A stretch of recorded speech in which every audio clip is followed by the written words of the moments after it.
Hello everyone, welcome back to another video. আজকের ভিডিওতে আমরা প্র্যাকটিস করব বেশ কিছু ডেইলি ইউজড ইংলিশ সেন্টেন্স, যেগুলো আমাদের বিভিন্ন ইন্ট্রোডাকশন কনভারসেশনের জন্য আমরা ব্যবহার করে থাকি। তো আমরা যারা কথাগুলো বাংলায় বলে থাকি, আশা করছি আজকের পর থেকে আমরা সবাই কথাগুলোকে ইংরেজিতে বলতে প্র্যাকটিস করব। তো সময় নষ্ট না করে দেখো, শুরু করছি। প্রথম সেন্টেন্সটি কি আছে? খুব ইজি ইজি সেন্টেন্স। তুমি কেমন আছো? কারোর সঙ্গে কখন আমরা জিজ্ঞেস করি তুমি কেমন আছো? কারোর সঙ্গে যখন অনেকদিন পর দেখা হয় বা অনেকদিন পর কথা হয়, তখন তাকে আমরা জিজ্ঞেস করে থাকি তুমি কেমন আছো। তাহলে দেখো, প্রশ্নের মধ্যে আসছে না কেমন, তাহলে হাউ। তুমি ইংরেজি ইউ, তাহলে যখন কোয়েশ্চেন করব তখন হবে হাউ আর ইউ। কি বলবো? How are you. তুমি কেমন আছো বা আপনি কেমন আছেন? How are you, how are you, how are you. তুমি কেমন আছো? আমি ভালো আছি, ধন্যবাদ। আমি ভালো আছি, ধন্যবাদ। যাকে জিজ্ঞেস করা হলো সে হয়তো রিপ্লাই করছে, বা আমাকে কেউ জিজ্ঞেস করেছিল হাউ আর ইউ, আমি তার রিপ্লাইটা কেমন ভাবে দেব? আমি ভালো আছি। ভালো থাকাকে ইংরেজিতে বলা হয় ফাইন। তাহলে বা গুড বলতে পারি, আই অ্যাম ফাইন বা আই অ্যাম গুড, এরকম ভাবে বলতে পারি। আই অ্যাম ফাইন, আমি ভালো আছি। I am fine. এবং সে আমাকে জিজ্ঞেস করেছে বলে আমি তাকে একটা ধন্যবাদ জানাতে পারি। তাহলে থ্যাংক ইউ বা thanks. Thank you, thank you. I am fine, thank you. তোমার নাম কি? কারোর যখন নাম প্রথমবার আমরা জানি না, নাম তাকে হয়তো চিনি না, তার নাম জিজ্ঞেস করে থাকি। তো যখন জিজ্ঞেস করবো, কিভাবে জিজ্ঞেস করবো? হোয়াট মানে হচ্ছে কি, হোয়াট ইজ ইয়োর নেম মানে তোমার নাম। হোয়াট ইজ ইয়োর নেম, তোমার নাম কি? What is your name, what is your name, তোমার নাম কি? তুমি কোথা থেকে এসেছো? তারপর তাকে জিজ্ঞেস করছি তোমার বাড়ি কোথায় বা তুমি কোথা থেকে এসেছো। কোথায়, কোথায়, এই কথাটার জন্য আমরা ব্যবহার করব where. Where are you coming from. Actually where from মানে হচ্ছে কোথা থেকে। তাহলে আমরা বলবো where are you coming from, তুমি কোথা থেকে এসেছো, বা where are you from. Where are you ফ্রমও আমরা বলতে পারি। তাহলে তুমি কোথা থেকে এসেছো, ওয়্যার আর ইউ ফ্রম, তুমি কোথা থেকে এসেছো। Where are you from? Okay, where are you from? পরের সেন্টেন্স, আমি ইংরেজি শিখছি। আমি ইংরেজি শিখছি। এখন আমরা কি করছি? আমরা ইংরেজি শিখছি। আমরা ইংরেজি শিখছি, we are learning English. We are learning English. তাহলে আমি ইংরেজি শিখছি, কি বলবো? I am learning English. তাহলে লার্নিং মানে হচ্ছে শিখছি। কি শিখছি? ইংলিশ শিখছি বা ইংরেজি শিখছি। I am learning English. I am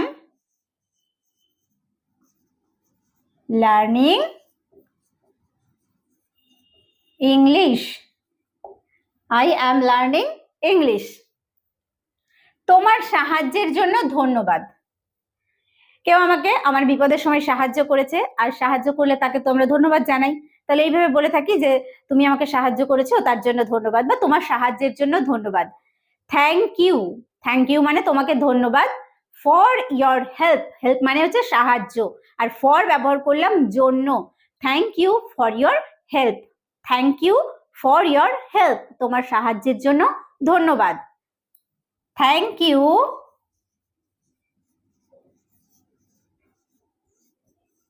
for your help. Thank you for your help, তোমার সাহায্যের জন্য ধন্যবাদ। দুঃখিত। কথা কথা আমরা বলে থাকি না সরি, সরি। সরি মানে দুঃখিত, বা এটা আমরা বলতে পারি I am sorry. I am sorry. তো সরি বলার সময় আমরা এরকম হেসে হেসে বলি না, তখন আমরা কেমন বলবো? আই এম সরি বা সরি। কাউকে যদি আমরা কষ্ট দিয়ে থাকি বা আমার কারণে কারোর ব্যথা লেগে থাকে, তখন আমরা বলে থাকি এটা, তখন বলবো সরি বা I am sorry. Okay, I am sorry. সমস্যা নেই। কেউ আমাকে বলছে যে আমি তোমার বাড়ি এই টাইমে আসবো, তুমি ফ্রি আছো? আমি বললাম ঠিক আছে, কোনো সমস্যা নেই। সমস্যা নেই মানে তার মানে তুমি আসতে পারো, আমি পজিটিভ রিপ্লাই দিলাম। নো প্রবলেম, প্রবলেম মানে সমস্যা, আর তার আগে নো দিয়ে দিলে হয়ে গেল সমস্যা নেই। তাহলে বলবো নো প্রবলেম, সমস্যা নেই। নো প্রবলেম, সমস্যা নেই। এই জিনিসটার দাম কত? কখন জিজ্ঞেস করি আমরা এটা? আমরা যখন বাজারে যাই কোনো জিনিস কিনি তখন আমরা বলে থাকি না যে এই জিনিসটার দাম কত। হাউ মাচ, হাউ মাচ মানে কত। How much is this, how much is this মানে এটার দাম কত। How much is this, how much is this, এই জিনিসটার দাম কত। তুমি কি ইংরেজি বলতে পারো? তুমি কি ইংরেজি বলতে পারো? তখন আমরা জিজ্ঞেস করছি যে সে ইংরেজি জানে কিনা, বা সে ইংরেজি বলতে পারে কিনা। তখন আমরা সে ইংরেজি জানে কিনা যদি আমরা বলি তাহলে কি বলবো? জানা ইংরেজি হচ্ছে নো, KNOW, এটা হচ্ছে নো। নো মানে হচ্ছে জানা। তখন আমরা বলবো ডু ইউ নো ইংলিশ, তুমি কি ইংরেজি জানো? Do you know English. কিন্তু যদি আমরা জিজ্ঞেস করি যে তুমি কি ইংরেজি বলতে পারো, বলা ইংরেজি কি? বলা ইংরেজি স্পিক। তাহলে আমরা তাকে জিজ্ঞেস করছি ক্যান ইউ স্পিক, তুমি কি বলতে পারো English? Can you speak English, বা তুমি কি ইংরেজিতে বলতে পারো? Can you speak in English, এইভাবে আমরা বলবো। তাহলে এখানে কি আছে? তুমি কি ইংরেজি বলতে পারো? Can you speak English, can you speak English, can you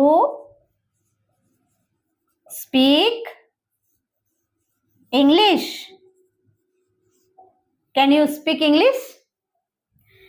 তুমি কি বইটি পড়ে শেষ করেছো?